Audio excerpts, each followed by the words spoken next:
Miten sillä toimii pysäytys sitten istut tai maahan? Mikä sillä on paras? Mitä? Mikä sillä on paras? Sä voit kokeilla sillä sitä, että kun se katsoo lampaita hetken, niin sit sanot sinne istu. Joo. Istu. Istu. Ei, älä luovuta. Anna, ei se luovuta. Eli pysähdyt ja pyydät sillä vaan. On niin paljon juttuja. Istu. Istu. Ja se nähdään kuinka äkkiä, jos luovutetaan, niin ei tapahdu mitään. Joo. Koska sillä on niin paljon juttuja tässä. Joo. Eli nyt teet sen kanssa, että pyörit täällä tehän laidalla. Joo. Ja kun se katsoo lampaita, niin ota muutama askel niitä kohti. Pysähdyt ja pyydät sen istumaan. Joo. Vaihdat suuntaa omaan tahtiin.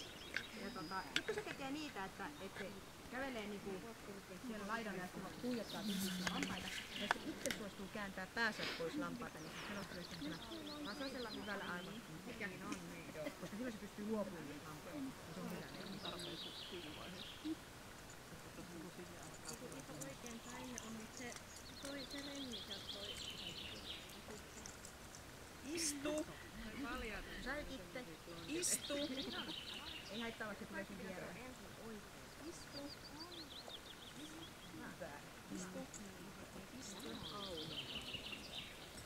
Istu.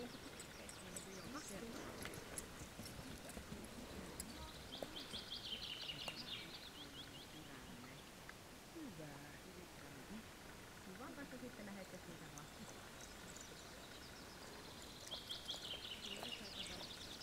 Hyvä. Anna tulla vaan, kun se tulee kauniisti, niin annat sille vaan liinaa, se saa tulla. Hyvä. Sitten kun se palautuu sinne, niin sitten taas kelaat sitä liinaa. Joo. Noin. Jos se tekee tollasia, anna sen tehdä, anna sen tulla, koska se tuli niin nätisti, niin ei estetä, eli se on sitä oikeeta yrittää. Okei. Joo. Tää on trinkkiparkko siis. Niin no. Saa lampaat saa raukat juua yhteen. Vaihtelet omaan tahtiin sitä sinne. Joo.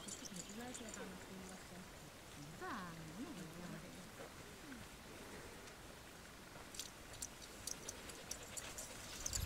Miten se suhtautuu vieraisiin? Ihmisiä. Joo. Ihan on. Joo, ei oo mitään. Tää on semmonen hyvän tahtoinen Joo. hölmö.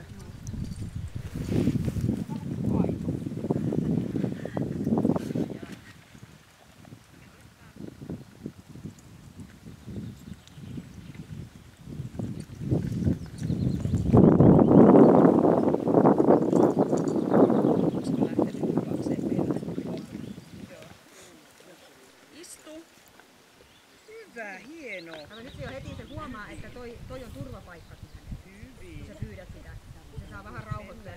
Oli niin hurja juttu tuossa, kun hän kävi tollain tössäyttelemässä, niin se koiran päässä tapahtuu niin paljon sen aikana. Joo.